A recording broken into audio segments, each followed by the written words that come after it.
Hello, it's Katie Arwood from the MCC Library, and I'm here on behalf of MCC Reads and One Book, One County Montcalm 2020. And I'm here in the library with my great MCC friend, Tuda. Yes, hello, my name is Skogseth. I'm one of the counselors here at MCC, and um, one of my biggest confessions is that I am a big reader.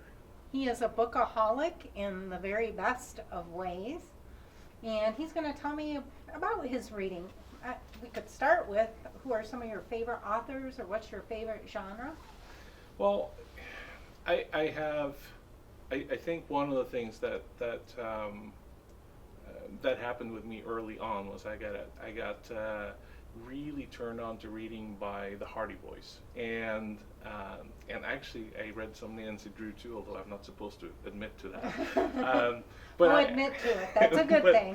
But I really got into reading by reading the Hardy Boys, and so the mystery genre has really followed me throughout life, and that's kind of been my main touch point in terms of what I read if I just want to get something fun out of the way.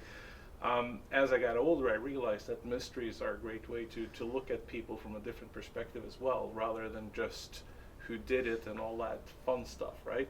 And so some of the more literary mystery writers have really gotten under my skin as well.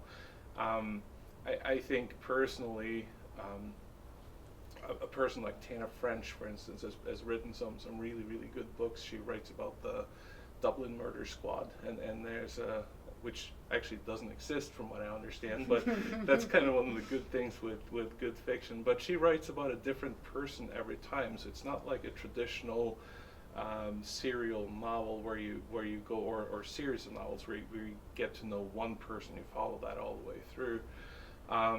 I also am partial to Scandinavian authors. I'm from Norway originally, and that's colored a lot of my reading. I've read the entire UNESCO series about Harry Hole, which I'm fairly certain Americans will know as Harry Hole instead, which is an interesting pun in itself. Yeah, it certainly is. And it makes a good point out of that actually in the very first book of the series. I'm not sure if that's translated to English yet. I think that's called I think it is actually. It's called the Bat. Yes, or the it Batman. is. Yeah. Yep. So that's kind of one of my favorite authors there. So what are your thoughts about libraries, or how do libraries make you feel, Tuda? They make me feel at home.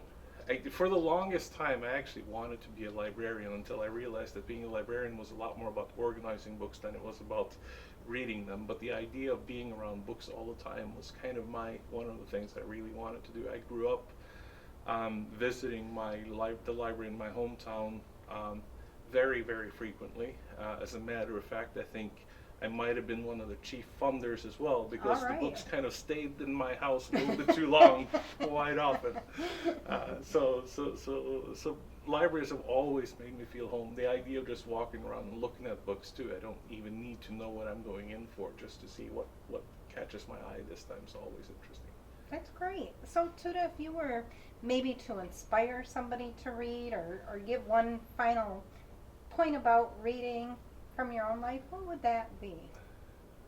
I think people get really caught up in the idea that they should read the books that they should read.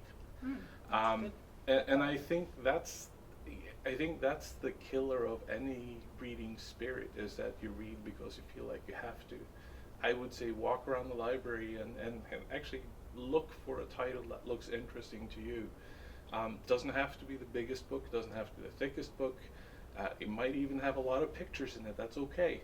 Graphic novels are a great way if you don't like reading a lot. They're a great way to get into this idea that, yes, looking at words and interpreting them is not a bad thing either. So just find something that's of interest to you, and don't worry about whether this is supposedly a good book or not, but just read something for the sake of reading it. If you ever want to have a great conversation about books, it's with Tuda. Thanks, Tuda. It's great to have you stop by today. Thank you.